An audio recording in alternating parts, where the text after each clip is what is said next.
Hey y'all, I am going to take you along with me just while I go down to the post office real quick here.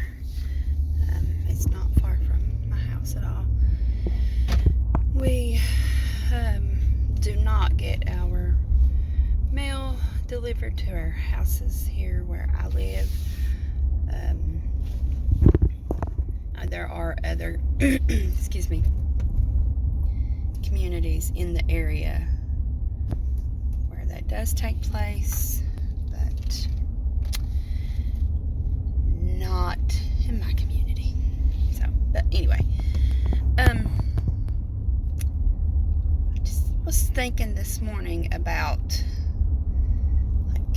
food consumption and the types of foods that I have been eating, that I plan to eat, what is going to change about my eating patterns or the foods that I enjoy or allow myself to have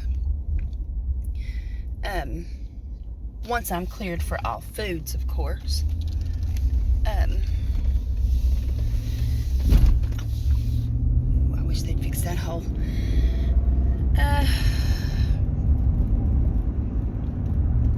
I know that a lot of people do keto after VSG, and so I just kind of adapted this thought that, oh, that's what we're supposed to do. Then I thought, no, there's some people that I watch on YouTube that don't follow keto, and then there's some that admit that they loosely follow keto.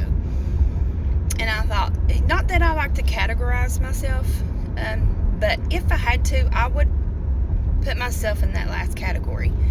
I do plan to be mindful of my carbs.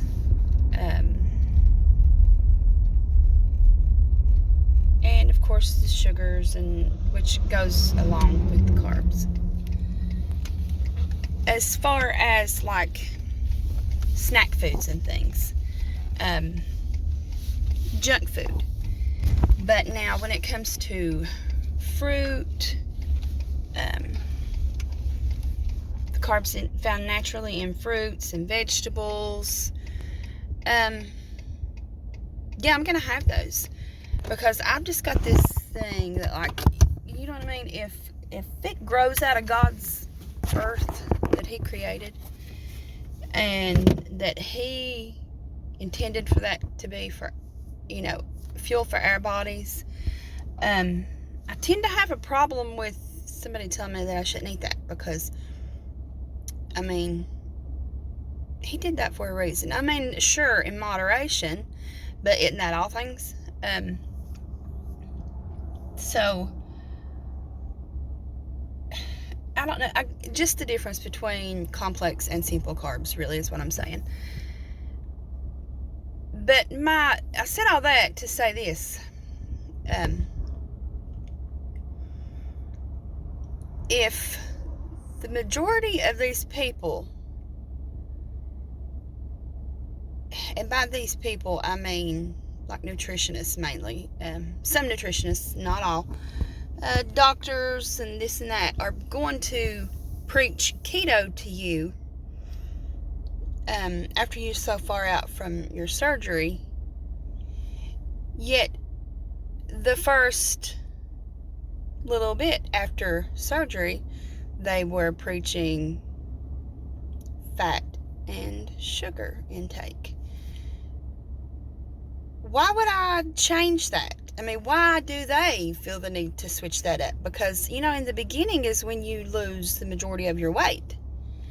And I know it's because of the change, the sudden change in your body reacting to that, and the liquid diet and all that. But I know that the low fat intake and sugar intake has a lot to do with that too.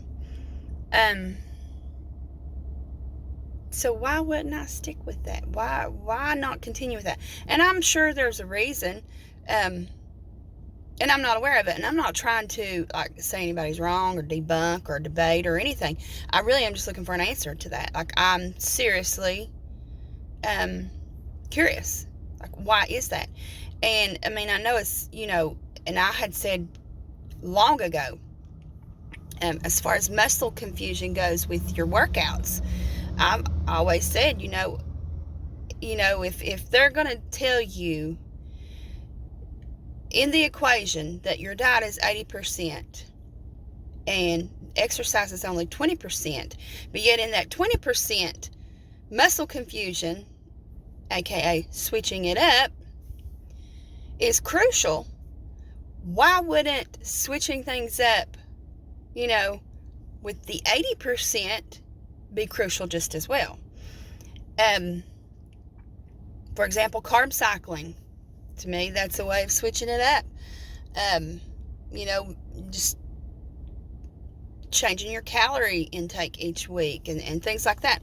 If you don't follow body, mind, and soul on here, you should. She didn't have her first stall, guys, until she was like 11 months post-op. And she said that she thinks that that's because she was constantly switching up her foods. And I would agree that is probably, more than likely why. Because like I said, if it's going to work for the smaller percentage of the big picture, it's got to work for the majority of the percentage of the big picture, wouldn't you think? I mean, I don't know. It's just a random thought that I had today. And like I said, I'm not trying to debate or,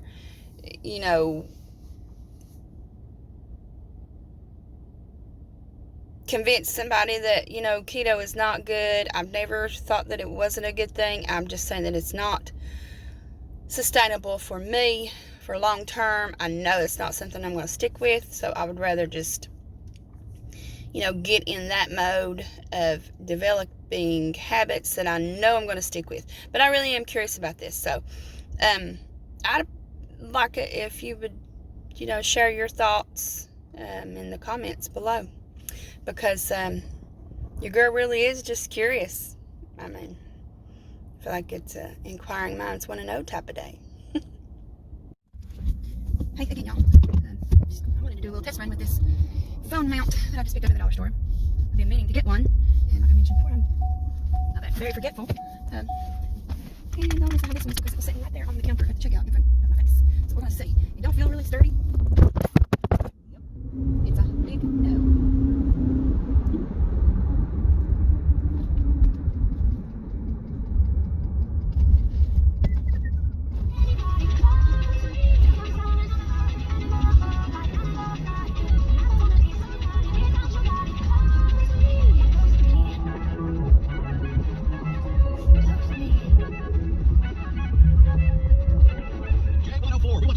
For a chance to win full prizes, it's Q104's Dog Days of Summer Pet Photo Contest with Tim's Pet Express and Golden Brothers Cards and Collectibles. Hit up Q104radio.com and upload your pet's cutest pet. Not only can you win a prize, but also bragging rights to your pet being crowned the Virginia's cutest pet. Public voting will determine the winner, so submit your pet's photo now at Q104radio.com. Most people know the Mr. Clean Magic Eraser removes crayon and scuff marks from walls. Did you know it even cleans tough kitchen and bathroom messes that are sometimes tough to tackle? Just wet, squeeze, and erase. Gray soap scum on your bathtub. Erase cloudy hard water spots in your shower. Erase.